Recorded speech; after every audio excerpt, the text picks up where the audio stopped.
Saudara-saudaraku yang dikasihi Tuhan Yesus Kristus, salam jumpa dan jumpa lagi. Sangat senang dan berbahagia berjumpa dengan saudara. Terlebih perjumpaan kita di dalam firman Tuhan. Pastilah banyak pengalaman, pergumulan hidup di dalam Tuhan. Namun semua itu kita yakini akan semakin mendewasakan, semakin mematangkan kita, karena semua kita lakukan, kita alami di dalam Tuhan. Saudara-saudaraku, inilah kabar gembira bagi kita pada hari ini. Shalom, senang sekali bisa berjumpa dengan saudara dalam renungan kita pada saat ini. Dan sebelum kita mendengarkan firman Tuhan, marilah kita berdoa.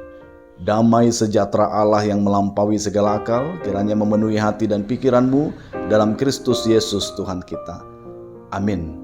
Firman Tuhan bagi kita dari Roma pasal 5 ayat 1. Sebab itu kita yang dibenarkan karena iman, kita hidup dalam damai sejahtera dengan Allah oleh karena Tuhan kita Yesus Kristus. Demikianlah firman Tuhan. Bapak, Ibu, Saudara-saudari yang terkasih dalam nama Tuhan Yesus Kristus, kita hidup karena iman kita kepada Allah dalam Yesus Kristus. Kita hidup karena karunia daripada Tuhan. Kita hidup karena Tuhan turut bekerja mendatangkan kebaikan bagi kita. Kita akui bahwa Allah secara iman memberikan oksigen bagi kita, napas kehidupan bagi kita, kesehatan bagi kita, berkat-berkat bagi kita. Dan itulah iman kita. Namun banyak orang memahami dengan iman yang seperti ini, maka ketika sakit tidak perlu ke rumah sakit atau ke dokter. Karena apa? Tuhan langsung menyembuhkan. Itu pemahaman yang kurang tepat, itu pemahaman yang salah. Silahkan kita menyerahkan semua pergumulan kita kepada Tuhan.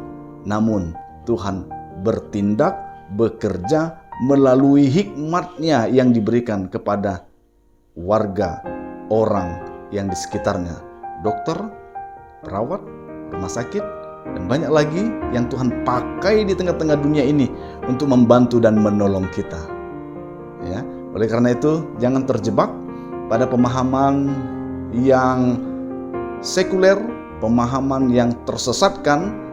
Banyak orang mengatakan hidup kita adalah hidup dalam iman, maka setiap orang yang beriman pasti kaya, setiap orang yang beriman pasti tak pernah sakit, karena kalau dia miskin pasti tak beriman, kalau dia sakit pasti tak beriman.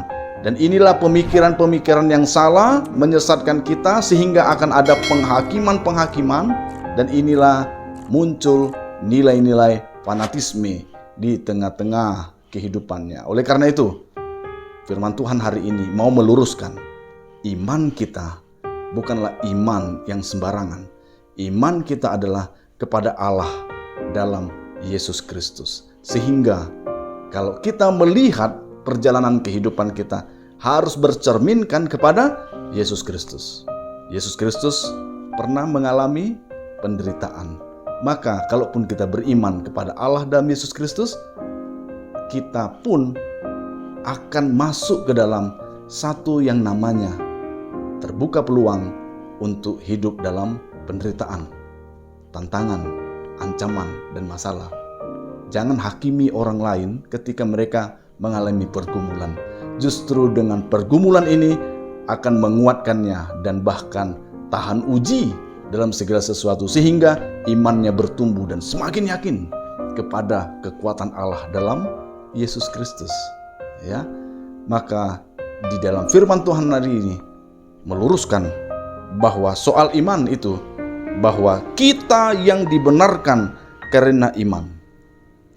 Iman yang dibenarkan, kita yang dibenarkan dalam iman itu harus bercerminkan dalam Yesus Kristus. Maka poin yang pertama, dengan pemahaman ini, jangan menghakimi orang lain dalam imannya.